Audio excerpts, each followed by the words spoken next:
Cien años de soledad.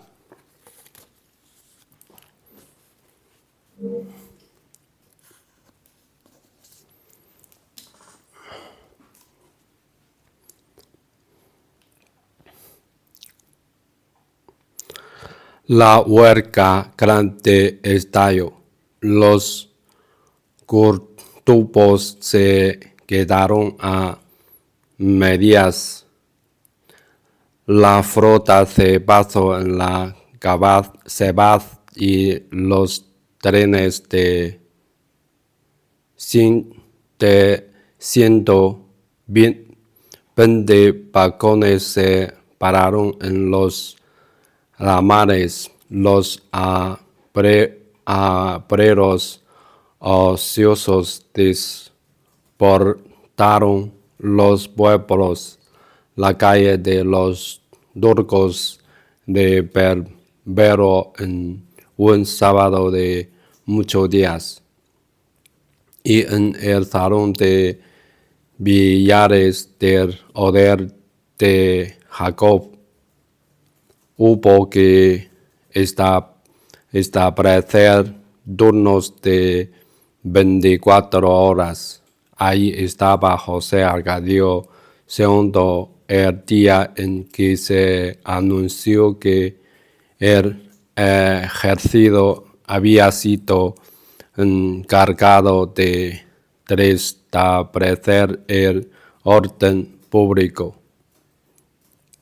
Aunque no era hombre de presagios, la noticia fue para él como un anuncio de la muerte que había esperado desde la mañana, desde en que el coronel Ernesto Márquez le permitió ver un fusilamiento. Sin embargo, el mal augurio no alteró su solemnidad. Hizo la jugada que tenía provista y no erró la carambola. Poco después, las descargas de redoblante, los ladridos del clarín, los gritos y el trover de la gente le indicaron que no solo la partida de billar, sino la callada y solitaria partida que jugaba consigo mismo desde la madrugada de la ejecución habían por fin terminado. Entonces se asomó a la calle y los vio. Eran 3 regimientos cuya marcha baudada por tambor de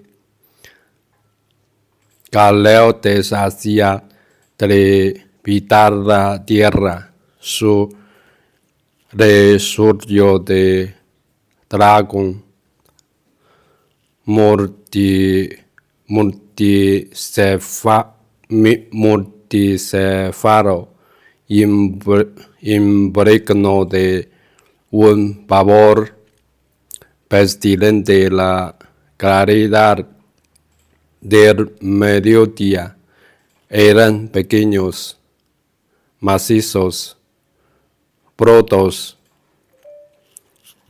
sudaban con sudor de caballo y tenían un olor de carnaza macerada por el sol y la invalidez taciturna e impenetrable de de los hombres del páramo. Aunque tardaron más de una hora en pasar, hubiera podido pensarse que eran unas bocas escuadras girando en redondo, porque todos eran idénticos, hijos de la misma madre, y todos soportaban con igual estolidez de beso de los morrales y las cantimploras y la vergüenza de los fusiles con las bayonetas caratas y el ingordio de la obediencia ciega y el sentido del honor. Úrsula los oyó pasar desde su lecho de tinieblas y levantó la mano con los dedos en cruz. Santa Sofía de la Piedad existió por un instante, inclinada sobre el madero bordado que acababa de planchar, y pensó en su hijo José Arcadio II, que vio pasar sin inmutarse los últimos soldados por la puerta del oder de Jacob.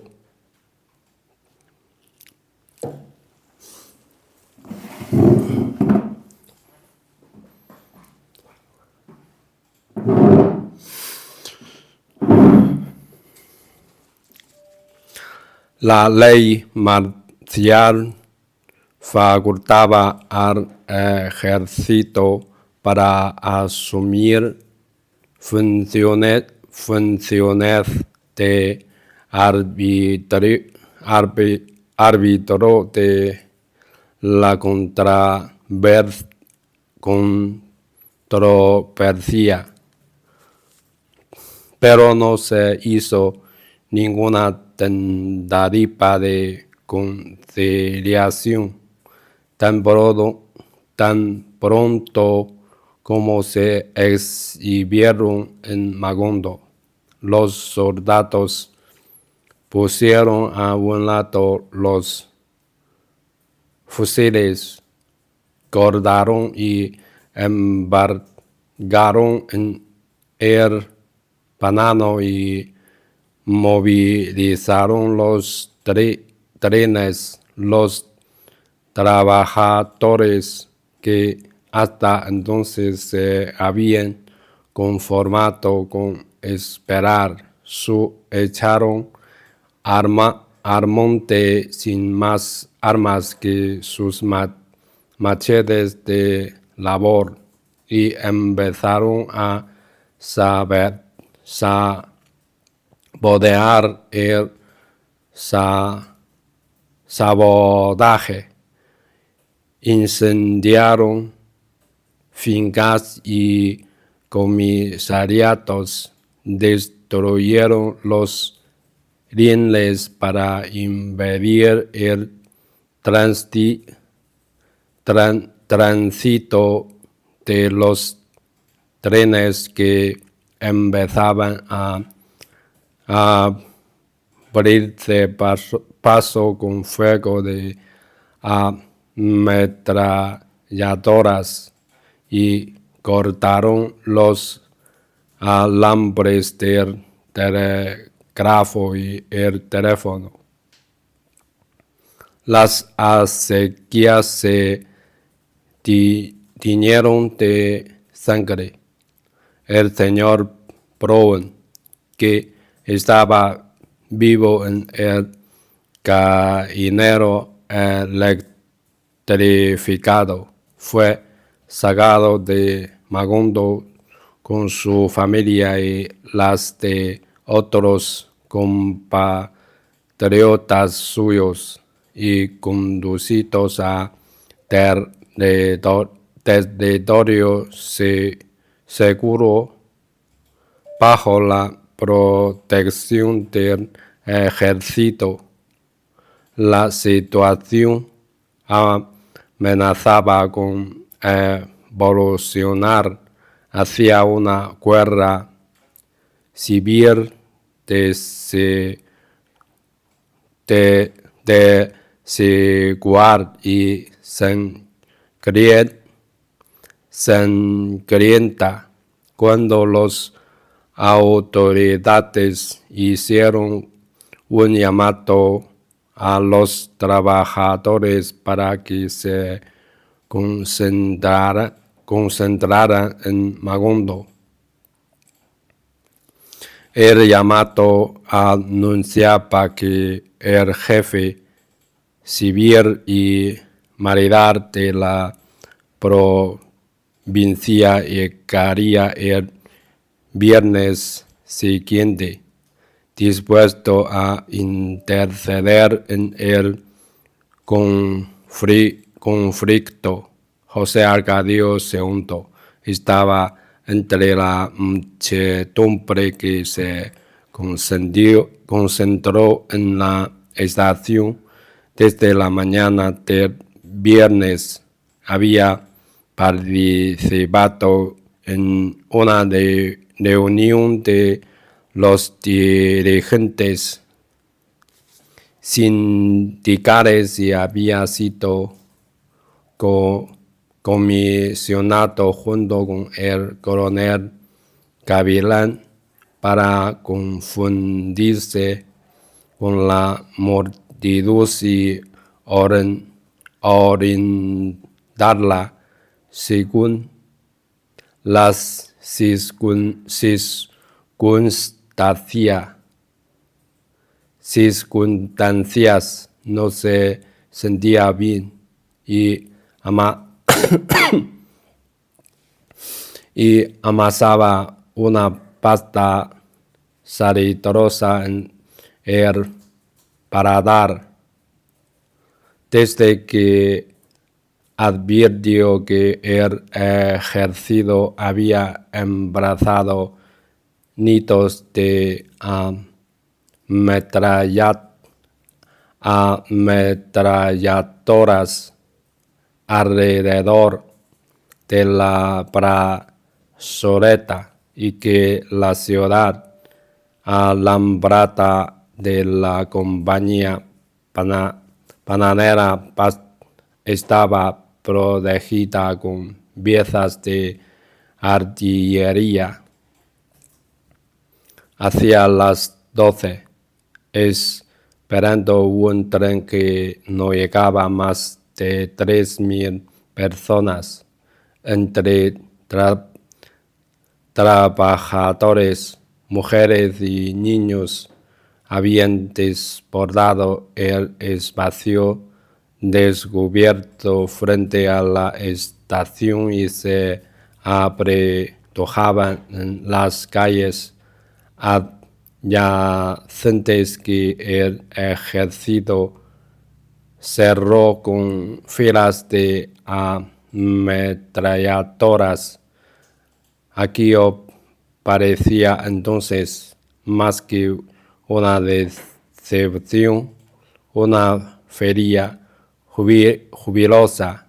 Habían trasladado los puestos de fritangas y las tiendas de bebidas de la calle de los turcos, y la gente soportaba con muy buen ánimo el fastidio de la espera y el sol abrasador. Un poco antes de las 3 corrió el rumor de que el tren oficial no llegaría hasta el día siguiente. La muchedumbre, cansado, exhaló un suspiro de desaliento.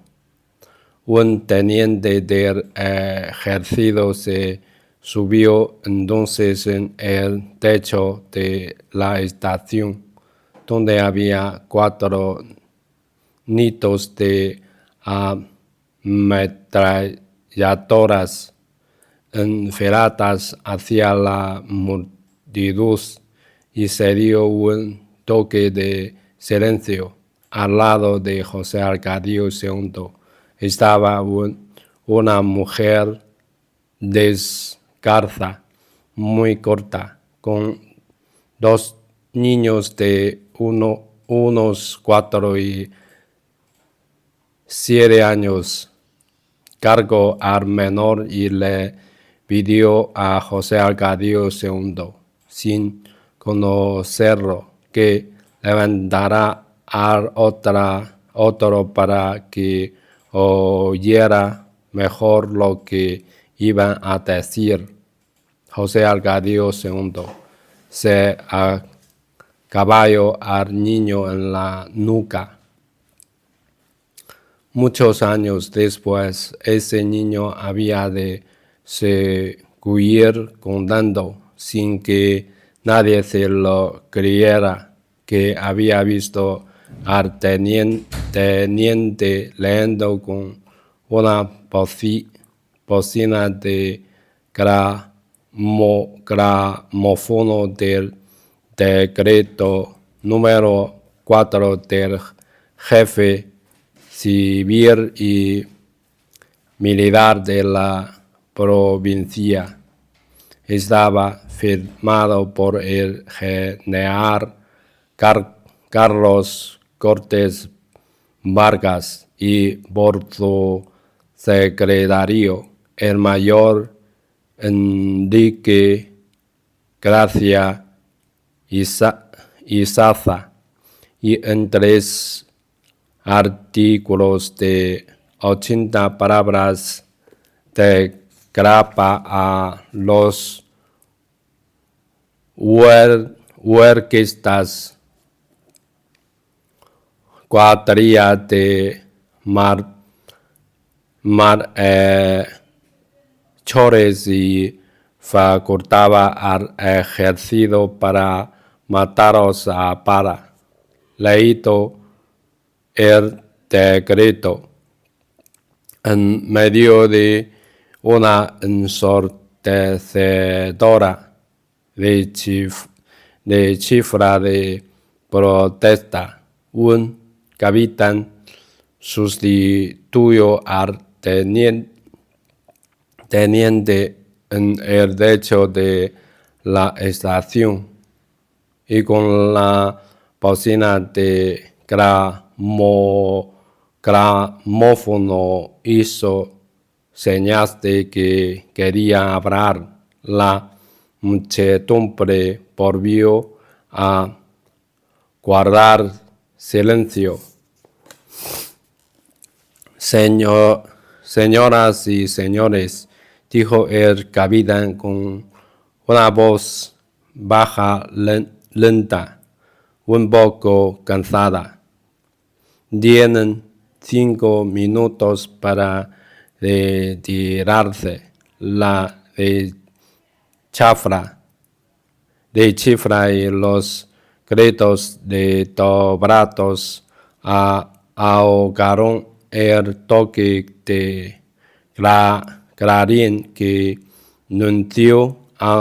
anunció el principio del plazo. Nadie se movió.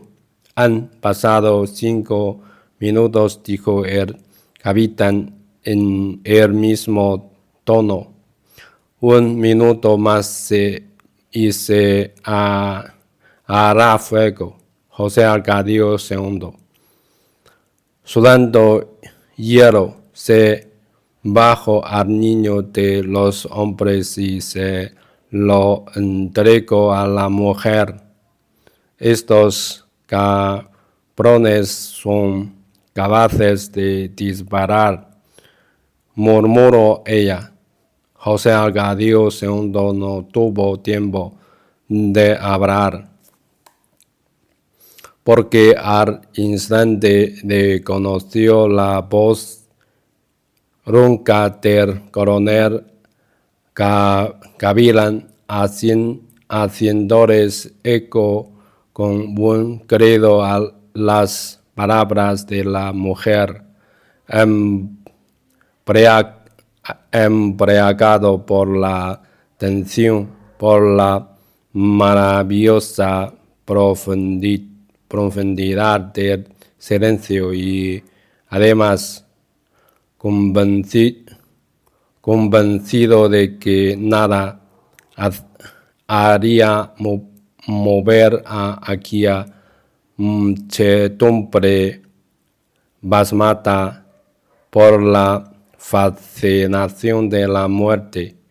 José Arcadio II se vino por encima de las cabezas que tenía enfrente y por primera vez en su vida levantó la voz. Cabrones, gritó, les regalamos el minuto que falta. Al final de su grito ocurrió algo que no le produjo espanto, sino una especie de alucinación. El capitán dio la orden de fuego y 14 nidos de ametralladoras le respondieron en el acto. Pero todo parecía una farsa. Era como si las ametralladoras hubieran estado cargadas con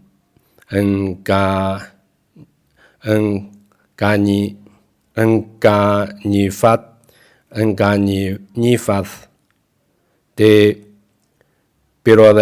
pirotecnia, porque se escuchaba su herente tableteo y se veían sus escupitajos incandescentes, pero no se percibía la más leve de acción, ni una voz, ni siquiera un suspiro. Entre la muchedumbre compacta que parecía petrificada por una invulnerabilidad instantánea, de pronto, a un lado de la estación, un grito de muerte desgarró el encantamiento. ¡Ay, mi madre! Una fuerza sísmica, un aliento orgánico, un tejido de cataclismo estallaron en el centro de la muchedumbre con una descomunal potencia expansiva. José Arcadio II apenas tuvo tiempo de levantar al niño, mientras la madre con el otro era absorbida por la muchedumbre condrificada por el pánico. Muchos años después, el niño había de contar todavía, a pesar de que los vecinos seguían creyéndolo un viejo chiflado, que José Arcadio II lo levantó por encima de su cabeza y se dejó arrastrar casi en el aire, como flotando en el terror de la muchedumbre hacia una calle adyacente. La posición privilegiada del niño te permitió ver que en ese momento la masa despojada empezaba a llegar a la esquina y la fila de ametralladoras abrió fuego. Varias voces gritaron al mismo tiempo: tírense al suelo, tírense al suelo. Ya los de las primeras líneas lo habían hecho, barridos por las ráfagas de metralla. Los sobrevivientes, en vez de tirarse al suelo, trataron de volver a la brazoleta y el pánico dio entonces un coletazo de dragón y los mandó en una oleada compacta contra la otra oleada compacta que se movía en sentido contrario, desvistida por el otro coletazo de dragón de la calle opuesta, donde también las ametralladoras disparaban sin tregua. Estaban acorralados, girando en un torbellino gigantesco que poco a poco se reducía a su epicentro, porque sus bordes iban siendo sistemáticamente recortados en redondo, como esperando una cebolla. Por las tijeras insaciables y metódicas de la metralla, el niño vio una mujer arrodillada, con los brazos en cruz, en un espacio limpio, misteriosamente vedado a la estampita. Ahí lo puso José Arcadio II, en el instante de derrumbarse con la cara bañada en sangre, antes de que el trover colosal arrasara con el espacio vacío, con la mujer arrodillada, con la luz del alto cielo de seguía, y con el puto mundo donde Úrsula y Guarán había vendido tantos animalitos de caramelo.